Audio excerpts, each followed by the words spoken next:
Australian men aren't supposed to cry, and I didn't think I was even going to anticipate doing that, but I was pretty choked.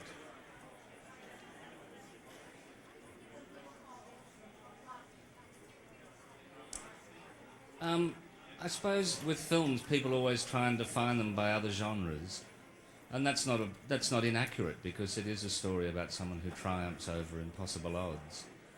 But I would like to think that because the story comes out of a Polish Jewish family in Perth, which is one of the most remote cities in the world, and it's about a classical pianist, that the analogies don't really kind of go much further.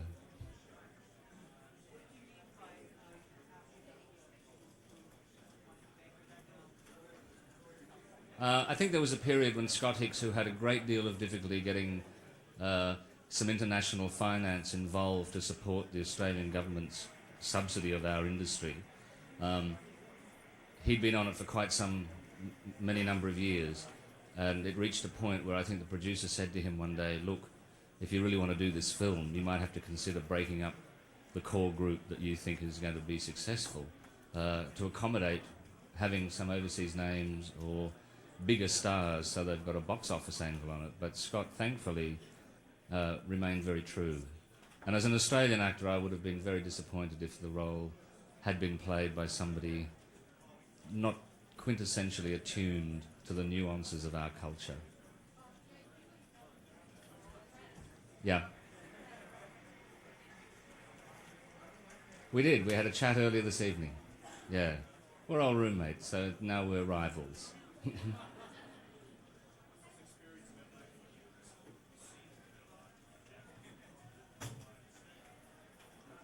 I have. I've met some extraordinary people, and the one that stands out in my mind most was at the Denver Film Festival.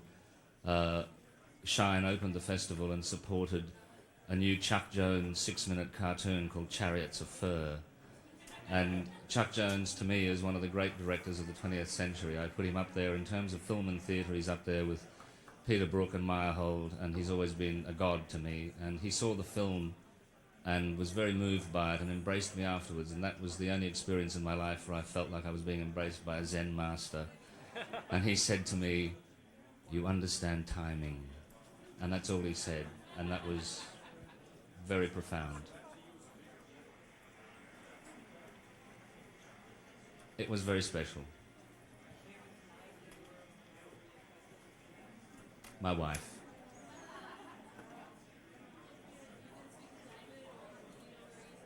I'm sure the satellite is going to be hot with bouncing calls down to Australia because it's early in the afternoon down there, and I'm sure they're going to be very keen. I'm not sure where David is at the moment. I know he's performing on a tour, but I'm sure word is going to get through. I beg your pardon? Well, David's career has been blossoming since 1986, which is roughly when the film ends. And he's been performing substantially in Australia, and he's very big in Denmark and Germany. He got invited to play Liszt's piano, which was a great honour for him. And since the film has come out, of course, that's raised his profile enormously. Well, I know, he's a pop star. He played at our ARIA Awards in Australia, which is our equivalent of the Grammys for the Australian recording industry. And then not long afterwards, I saw him in the newspaper astride a Harley-Davidson motorcycle with a leather cap on and studs, and I thought, he's on his way.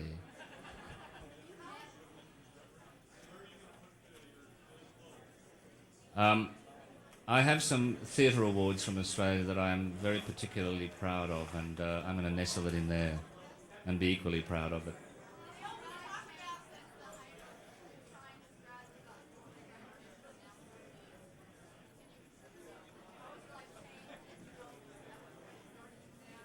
It's funny, you know, the word hype doesn't make any sense to me because, in fact, I think what Fine Line have done is remain very sensitive to the film. They've never treated it as a product. They knew that it was a story that once people got into the cinemas, they would actually enjoy it and be deeply moved by it. And they genuinely have been able to kind of communicate it and have it transcend its own cultural base.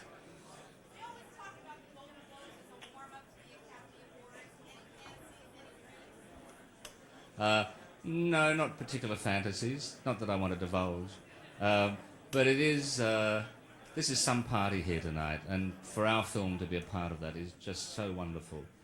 In terms of the Oscars, I suppose if you really dig down deep into any actor, they would probably go, well, I used to watch it when Johnny Carson was hosting it, but you never dreamed you'd be up there. It would be pretty wild. I'm currently working on a very low-budget film with a writer-director called Peter Duncan, who's done a film called Children of the Revolution, which will be on at Sundance this year. And he's doing his second feature, very much on the smell of an oily rag. It's a wonderful role for me. He's trying to keep a creative team without government assistance for the film. And we're shooting that in northern New South Wales at the moment. I go back to complete that. I play a very alcoholic, fictitious, satiric version of an Australian federal treasurer.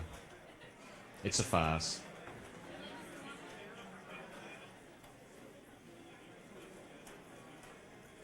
People do think I play the piano, but I can't. And Les Miserables is going to start shooting in March in Prague.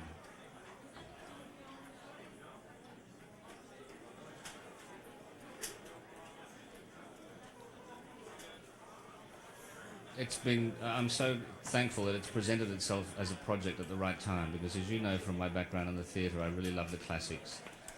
And to go from something like David Helfgott to playing Javert scares the hell out of me, but that's kind of what I like to do. I was nervous about an hour and a half ago because I thought this is never going to stop, you know. But no, I felt quite good because so far it's been such an extraordinarily heady trip. Even to be here was pretty fantastic. It hasn't got a it's just a working title. Thank you, everybody. Thank you.